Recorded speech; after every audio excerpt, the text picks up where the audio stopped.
can you just outline to the committee your role in administering or authorising, if you have any of those powers, grants under the New South Wales Government's Coastal and Estuary Grant Program and the recently established bushfire-affected coastal waterways grants program? I don't play a role in granting of any applications. That is done as an independent process. Yeah. My role is to announce those grants becoming available for bushfire-affected councils. I have no role in... You have no role in the administration of them at all, in establishing any guidelines under it, but you're responsible for the Coastal Management Act, and the grants program is one of the key ways in which the Coastal Management Act principles, objectives are being delivered. So do you have any... What's your relationship to the staff who receive and assess and determine those grants? What do you mean, what's my relationship Well, there's the Minister responsible for the Act, and this is a grants program delivering the objectives of the Act. Who ultimately, which Minister is accountable for actions, for grants that are awarded and for actions taken under those grants? All I can say to you is that the grants are assessed independently of me. Who by? By Ms Gibbs, who... So the usual process for the Coast and Estuaries grants is to establish a state assessment panel, which meets some matter of weeks after the grant applications are normally received. Right. The independent assessment panel is comprised of people not from the department, but the department provides the secretariat services, like provides the applications to them, sets the dates for meetings and that sort of thing. Which minister would be responsible for ensuring that the administration of those grants and ultimately the delivery of the outcomes for which those grants are awarded were delivered by the grant recipient? So the grant scheme is complementary to the legislation. So the Minister's responsibility is to administer the legislation, the Coastal Management Act, and we provide a number of, as the department, we provide a number of, support mechanisms to councils to assist them. So grants is one. We provide considerable technical assistance. I appreciate that, Ms Gibbs. There must be a minister in the New South Wales Government who is responsible ultimately for decisions taken to award the grants and also to ensure that the works that are approved under those grants are delivered. I'm just asking which minister is ultimately responsible for that grant program? So the decision to award grants is taken by the department. I understand that, Ms Gibbs. I'm sorry, there must be a minister within this government who is ultimately responsible for this grants program. Otherwise... So the practice in the grants is that the grants are received by the department, they're assessed by the independent panel, and once the decision is made about which grants are to be awarded, the Minister is given the opportunity to make a media statement about the release of the grants. Minister Hancock? Yes. So for all intents and purposes, the only minister in the New South Wales Government who has any role, shape or form, responsibilities around this grant program is Minister Hancock as the Minister responsible for the Coastal Management Act. The funding for the grants program comes from the Climate Change Fund. Yes, so are you telling me it's the Minister for the Environment who's responsible for the Coastal and Waterways grants program? The coastal grants... Who would I write a letter to if I thought someone was not doing the work for which money was provided under that grant program? Which minister would I contact? I would say Minister Hancock. Okay, I'm glad we established that. Minister, on 7 February you posted to the Lake Conjola and Surrounds notice board in a Facebook post relating to the opening of Lake Conjola. In addition to other comments, your post reads, "I've made it clear that it is up to Council to make an application to the New South Wales Government. $5 million has been made available for immediate works with the New South Wales Government, able to pay 100% of the proposed approved works." Minister, a reader of that post may have gotten the impression that $5 million had been set aside for Lake Conjola, but can you confirm that the $5 million under the Bushfire Affected Coastal Waterways Grants Program is a statewide allocation and not a Shoalhaven or Lake Conjola specific funding pool? I can confirm that. Yes. Okay, thank you. Also on 7 February, you wrote to the Shoalhaven Council CEO a letter of support for an application by the Council to the Bushfire Affected Coastal Waterways Grants Program. Minister, the application is for $2.35 million, which is 46.7% of the statewide funding pool. How can you justify publicly backing a single application to a grant funding program that you seem to be responsible for from a council in your own electorate that represents almost 50% of the funding available? As the local member, I was asked to write a letter of support, and so I did. That doesn't assume that, that I make any decision regarding that funding, Mr. Field. I think that was I'm not suggesting that. I think that was just asking you to explain explained it. by Ms Gibbs about the funding process. And if somebody misread something that I wrote on the Lake Conjola Facebook about the $5 million and misunderstood, I think the fact that you read that out made it very clear that this was not an amount just for Lake Conjola. That was misinterpreted. Indeed, that is exactly the role of this committee, to ensure that communities are made clear about how these things are done. Clarify Facebook posts. To look at the budget. What do you think other coastal communities will make of the minister ultimately responsible for that grants program supporting an application from a council in your own electorate for half the entire funding pool? Can I just talk to you about Lake Conjola? Oh, Minister, Mr. Field? I do know Lake Conjola. Do you? Yes, I do. And so do I. I understand better than that. you do. And let me tell you this. I've been the local member there now, the member for South Coast, since 2003. I have never seen a community more shattered than it is at the moment. Minister, no one is talking. Please, No one. are you going to interrupt me on this? No, actually, Minister. Point of order, Mr. Chair. Ms Cusack on a point of order. Can you call the member to order? The minister is giving an answer that everybody is entitled to hear. To the point. Well, it's It addresses Because you don't the support Lake question, Conjola, I'm and she's sorry about that. entitled to complete her answer. To the point of I think order. to the point of order, yeah. Mr. Chair, my question's related to a grant program. Which I have no... I understand that the impact that can. I live 7 kilometres from there, Minister. Take the I point of understand the impact of that community, but that Address is not the point of order. questions. The point of That order is not the relates to your question. interrupting the minister I'm when she's entitled giving to ask information a to this question. committee. You are, and she's Okay, entitled to give an answer. Okay, Related to the question. So order. That's not Order. up to you. So that's the end of it. I will now order on. I will now make a decision ruling on that, and the minister, you were actually going into an area which was not part of, in the main part of the question that Mr. Field Mr. Chairman. has asked. Now, I understand that both you and Mr. Field have had terrible experiences coming from living in that area, and the committee recognises that. But this inquiry is to tease out and address some specificities which Mr. Field was trying to get to. So if we could listen to the question and answer the question. Thank you. What was the question? Well, Minister, I think we've answered the last one. If What's the the other opposition, I've got more. If the opposition are Okay, happy we'll for me to come- continue. So we'll come back to that question in the next round, if you want to call it that way, for... There's actually that much left for the second Obviously doesn't care about Lake Conjola. Oh, okay. Oh, okay, good. I'll continue then. You're Thank you, using Chair. my time. Okay. Well, I'll Sorry. move on. Now going to Minister. continue with this question. Minister, to be eligible to apply under the bushfire-affected coastal waterways grants, the waterway needed to be impacted by a bushfire in the 2019-20 financial year that triggered the emergency works to be conducted. Given the application by Council that you've supported by your letter is to modify the licence granted by the New South Wales State Government in June 2019, how can it be said that these works relate to the summer bushfires? So, before, as you would know, Mr. Field, the lake was artificially opened after the lake level rose to 2 metres. The effect of the bushfire was to flush a lot of bushfire material, waste material, ash, burned material into Lake Conjola, leading to serious water quality issues. The community have been very concerned that should that happen again, and if there's not a more permanent opening of Lake Conjola, that could happen once again.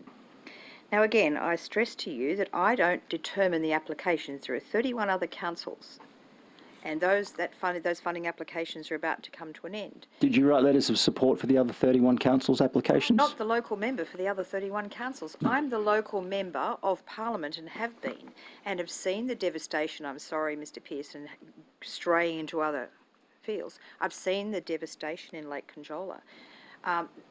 I was asked to write a letter of support. As the local member, I did so. Thank you, Minister. As you know, Continue to support my community. I'm sure you do. I don't doubt that at all, Minister. I think you do. No, I don't. I've got questions about the administration of this grant program. They've been answered, Minister, Mr. Field. as you know, the flood in February triggered the council's emergency plans to open the lake, and a mechanical opening was conducted. Now that there has been an opening, and the lake has been drained, Yes. and is still open today, I was down there on the weekend. Surely that would no longer make an application for the opening of the lake under the bushfire-affected coastal waterways eligible for funding. Well, that's a matter for the assessment panel. Would you not agree that that no longer meets the eligibility requirement of that fund? That's a matter for the assessment panel, as I've just said to you and reiterate again. It's a matter for the assessment panel under the guidelines. Okay, so I think. can I ask Ms Gibbs, under the guidelines, there's only a few eligibility criteria. The fact that that has now happened would make that grant application ineligible for funding under the bushfire-affected coastal waterways grants. So the applications under that program remain open until the 10th of March. I'm not a member of the assessment panel, but will obviously be providing all of the relevant information, including what's happened in the intervening period, to the assessment panel to make a decision about that and all the other applications that have been received. You would have had a role in drafting the guidelines, though, for that, I assume. We have a separate unit that deals with grants administration, and I'm not a part of that unit. Okay, well, what's the name of that unit? Whose jurisdiction does that unit fall under? It's within the Environment, Energy and Science part of the Department of Planning, Industry So and Minister Environment. Keen's office is responsible for the eligibility criteria for that grant program? No, so within the Department of Planning, Industry and Environment, there are a series of divisions. So the majority of people in the division or the directorate that I'm in, which is called Energy, Environment and Science, support Minister Keen, but we provide support to Minister Hancock on coastal management issues because they're related to other environmental issues. If I was to raise a concern about the eligibility criteria for a grant, which minister would I write to? I think we've answered that question, Minister and I Hancock. Okay, thank indicated you. it would be Minister Hancock. Minister, So you do you would support accept... that grant application then, Mr Field? I'm making the case that I don't think Well, that... sorry, Minister, you can't ask questions. Well, that's a good Might point. try that. I think I've just made pretty clear through my line of questioning there are questions about that. Minister, do you accept that maintaining a permanent opening... Minister, do you accept that maintaining a permanent opening of Lake Conjola or any of the state's intermittent closing and opening lakes and lagoons would be against New South Wales Government policy and the principles of the Coastal Management Act? There is a great deal of dissension in the Lake Conjola community about its status as being an ICOL, Mr Field. I'm sure you're Do you aware not of this. accept that it's an ICOL? I am aware, but do you not accept as the Minister responsible for the Coastal Management Act and ICOLs? About that? I can have an opinion. It has been, its status is an ICOL, yes. But I think you would be aware, if you know anything about Lake Conjola, that the amount of sand build up at the entrance means that it will never be a naturally opening lake, whilst ever that amount of sand is at the entrance. Therefore, it will not intermittently close and open as it has done in the past. That leads to serious water quality issues in Lake Conjola, and serious water quality issues leads to concern and stress within the Lake Conjola community about their lake. Which is why, is it not, that under the Coastal Waterways Grants program in the middle of 2019, a grant was awarded to review the interim management regime for Lake Conjola and develop a coastal management plan for Lake Conjola. Yes? Yes. Coastal Management Program, you Program mean? for Lake Conjola, Yeah. that's right. So Right. we understand there's contention and we understand there's contentions with the management regime to which a grant has been awarded and work is being done, no? Correct? Correct, okay. Minister, the Shoalhaven Council a motion that ultimately led to the application, I believe you might have spoken even at the council meeting, calls for an application to be made to deliver on a plan for a stable, long-term opening of Lake Conjola. How is a stable, long-term opening consistent with the New South Wales Government's policies with regards to the management of ICOLs, given that is how it is regarded by state government policy? I think I just answered that question about ICOLs. Ms Gibbs, would no. you like to add some further information? Because I don't want to keep... Just to repeating myself. confirm, it is state government policy not to permanently open ICOLs, correct? No specific policy, not to open ICOLs. Check your notes. I will go to the policy documents on the government's website, Minister. Where does it say this? Here, isn't it? Object of the Act, yeah. Yep. I mean, it's the only policy information available on the management of ICOLs is on Primary Industries website. And it talks about the management of coastal lakes and lagoons, and it says these are the management policies and guidelines for the management of ICOLs. It says the department here. I'm assuming this is not a department only, but a government-wide policy, given that they manage the they make most of the decisions around this, supports minimal interference with ICOL entrance barriers and advocates natural processes being allowed to operate to the greatest extent possible. And in fact, even the Shoalhaven City Council's Lake Conjola management document says the long-term goal of the New South Wales government is, as far as possible, to progressively allow ICOL entrances to return to their natural processes. How is a stable long-term opening of Lake Conjola consistent with state government policy?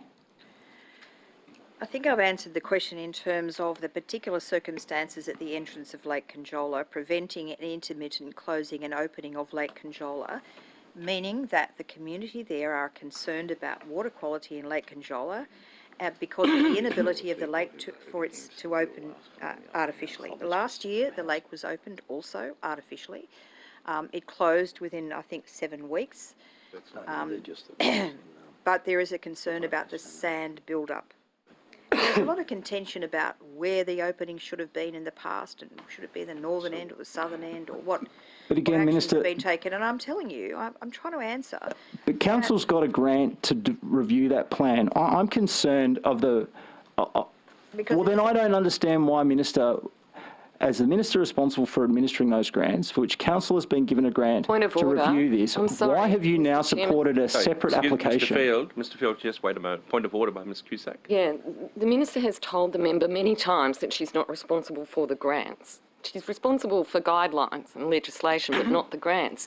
But the member keeps repeatedly asserting that she's in charge of the grant. To the point of order, Chair, that's- actually we that's- heard the exact opposite. Sorry, I can understand the point of order, but actually it's not something for us to determine. It's actually up to the Minister to make that clear, if that's the case, even if it's for each question. Thank you, Chair. Mr Field, you can go ahead with your I've question. heard it several times. Minister, you'll be aware that in addition to your letter of support for the council decision, a letter from the Premier to a member of the Conjola community has been attached to the application as an indication of her support for the application. I'm aware that there was a letter from the Premier saying there should be no barriers to opening the lake, Did you, as was the case last year. yes, do you acknowledge that the letter was drafted well ahead of the council motion, and it does not relate to the motion itself or the proposal to make a grant application under the bushfire affected coastal the waterways Premier's grants? letter? Yeah. Well, you'd have to ask the Premier that question The- about you trying to make inferences about when the letter was written. well, my next question, You asked the Premier might get to that. The Premier. Minister, I'd like to return to this letter from the Premier to a local Conjola, Lake Conjola resident that has been attached to the Shoalhaven Council's application, as we discussed before. The letter says that the Premier, and I quote, was advised the New South Wales Government issued Council with a short-term licence to manually open Lake Conjola at any time, and that Council's previous policy, and I quote, did not permit inundation at levels below 1 metre. However, this was amended, and the current licence has no trigger level.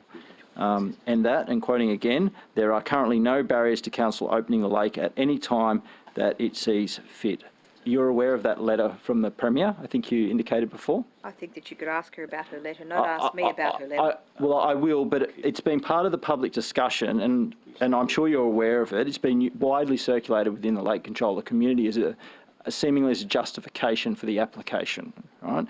Did you provide the advice to the Premier about No. the licence arrangements? No. That's just a question. I'm trying to understand where that advice came from. But Minister, do you acknowledge that in fact Council's policy, its interim entrance management policy, has not actually been amended as part of that licence, but rather that was a short-term licence to allow an opening that was outside of that policy in a specific instance, and that Council did act in accordance with that licence back in July 2019 and manually opened the lake? You acknowledge that the Council did act on that licence, and that in fact the licence... Applied to the Minister, clearly, because it was acting outside the licence. I think it was 0.9, it was opened at 0.9. I think the terms of the licence opening is 1 metre, so... That's right, but you acknowledge that Council It was received the licence and acted on it and manually opened the lake, is my question. They asked for a variation. It was a Yeah. variation to the licence, so they had to go to 3 ministers and 3 agencies. That's right. Not But me. do you acknowledge that that licence Pardon me. did not amend the council policy? It was a licence to allow an opening outside of the policy. I would say that would Okay, be the case. thank you. yeah. Well, then, Minister, you therefore seem to have acknowledged that the Premier's letter she was either incorrectly informed or it was poorly drafted in that it suggested that Council's policy was amended and it could at any time take actions to open the lake. I think the licence covered a 12-month period, perhaps that's what she was alluding to. But again, I say, can you direct your questions to the Premier relating to her letter? Well, I'm directing my questions to the Minister responsible for the Coastal Management Act because the way this... Responsible for the wording of the Premier's letters, Mr. Field. No, Please but is don't it ask your me that. contention, Minister, that licence enabled the Council to open the lake multiple times within that licence period and not to act on it and open it as they did when they were granted the licence? Because this is, I think, a critical issue. Just clarify the question, please. That wasn't very clear. Your wording wasn't very clear. Is it your contention that the licence that was granted by the Minister for Lands, by Melinda Pavey, last year for Council to do a manual opening of the lake was a licence that allowed them to open it as many times as they chose to within that 1 year period? That could be open to interpretation. Is that your understanding of it? Yeah. Okay. Because it seems that that's not Council's understanding of it, and that's quite critical to the public concern here because Council opened the lake, reported to the Minister saying, thank you for issuing the licence, we undertook the works, we closed the site and left the site. It seems that their understanding is they were issued a licence to open the lake, they opened it, they did the work, they closed the site, matter complete. Right. Is that a question? Is that a question or a statement? The question is, Minister, So this is Council decided to do what they did. Is that a division? Aren't you paired? Shame about that. Sorry. I'll go for you if you want. You look nice in that We'd frock. miss you in the upper house. So we have to... What happens here? We just... I do apologise, but I do have to. Those watching at home. thank you, Minister. So can we Miss- just Miss- adjourn and... So, so we'll adjourn until you return, Minister. I'm happy to continue with Miss Gibbs if that's Okay, all right, that's great. If you're happy. Ms Gibbs, can you confirm how the independent body that makes the grant decisions around the Coastal and Waterways grant is decided upon? Who is on it? I'd have to take the exact membership on notice. So just to point out, the Coast and Estuaries Grants Program is considered annually, and so there's a standing state assessment panel with membership made up of people from academia, other government agencies, non-government organisations who have relevant expertise in relation to Coast and Estuary grants. Because the grants for the bushfire affected coastal waterways program have not yet closed, so applications remain open until the 10th of March, no assessment panel has been convened yet because we need to make sure we've got all the applications. But we'll obviously be drawing from a pool of relevant experts in terms of assessing that. Who makes the decision about who is on that panel? So within the department, we make that decision. We have a separate grants unit that also administers the grants from the Environmental Trust. They're very experienced in grant administration, and they assess all grants on the same basis. There's many independent panels that assess grants on different topic areas. Is there any ministerial sign-off, either Minister Hancock or another, about who sits on that panel? No. No, not at all. Is it a consideration at all for the panel as to whether or not the local member or other members of Parliament have supported a particular grant application? There's no requirement for any applications to contain letters of support. It really is a matter for applications to be assessed on their merit and that they stand alone. So the fact that there are letters of support would be noted but doesn't carry any additional weight. It's not one of the assessment criteria, for example. So is it common for grant applications to come with the support of the local member? Not uncommon. It doesn't happen in every single grant application, but it would happen. It's certainly not unheard of. Is it the department, whether it's that grant unit that you talk about or within your organisation, that puts together recommendations to the grant panel about the merits of particular applications, or do they just get the applications as is and go through that assessment process themselves? So there's generally an assessment done within the grants unit to make sure that the applications are complete, like that they make sense, that the information that's been asked for is there, that the application form is complete, that sort of information. It's a matter for the assessment panel to review the sort of technical merit of individual applications and then to make recommendations to a delegate who would typically be a senior person within our organisation. I think in the case for the bushfire affected coastal waterways, it will be the Coordinator General for Environment, Energy and Science within the Department of Planning, Industry and Environment. And would the department make recommendations or make comment in what they put forward to the panel as to whether or not they thought the eligibility criteria for that particular application had been met? Generally, there would be some preliminary assessment around the eligibility of the application based on the assessment criteria, and the assessment criteria are determined prior to any assessment of individual applications occurring. Would you, in putting forward information about particular applications to the panel, note letters of support, for instance, that there was a letter of support from the local member or the minister administering the Coastal Management Act? Would the panel see that, or would they be blind to that, given that it's not a consideration under the grant application process? So the panel would receive all of the information that was provided as part of the application, but the letters of support don't form a part of the assessment process in its own right because it's not one of the assessment criteria. Why would you provide that information then if it wasn't relevant to the application? In the event that somebody said, I submitted an application that contained X, Y and Z attachments, was that information available at the time? Right.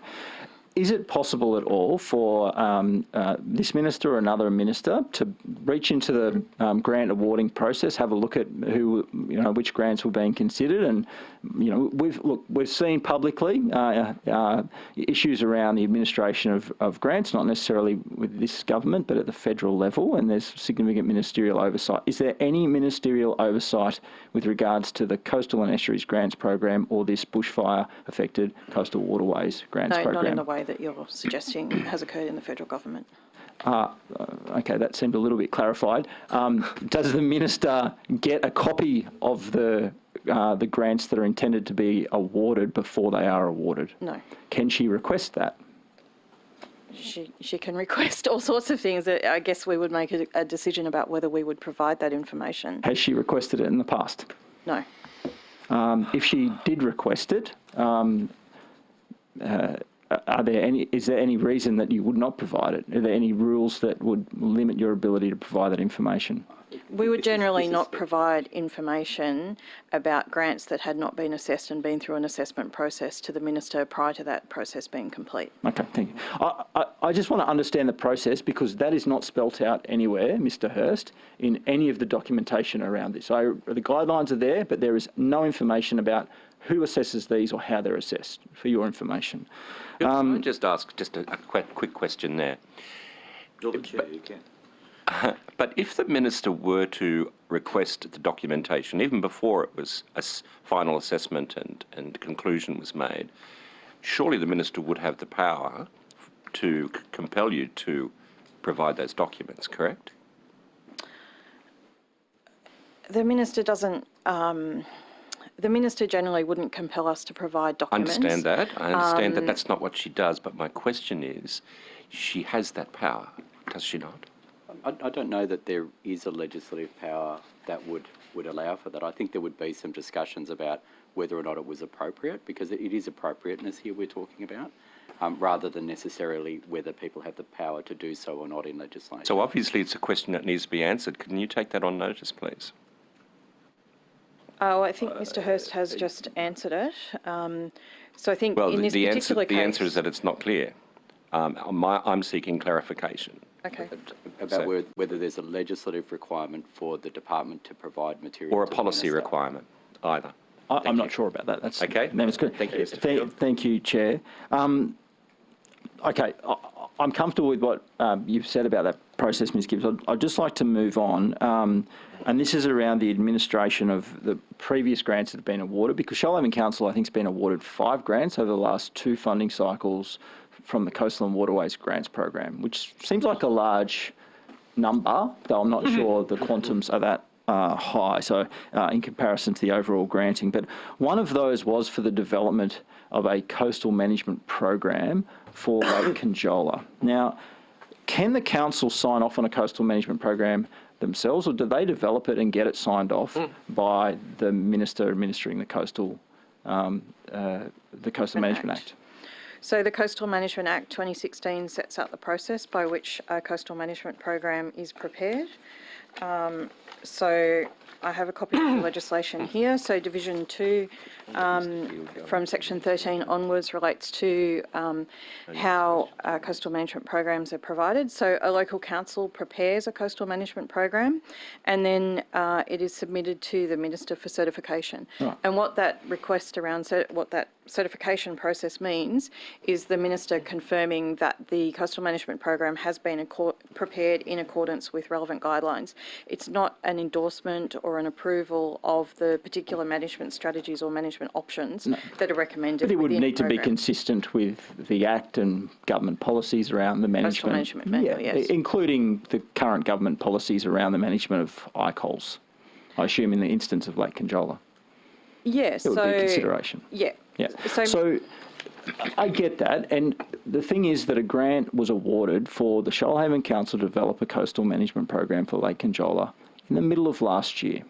I know this is a contentious issue and the community have been badly impacted. The work was being undertaken by council, and in that time they've obtained a licence and conducted an opening, and they've also conducted an emergency opening recently. But now council has applied to amend that licence.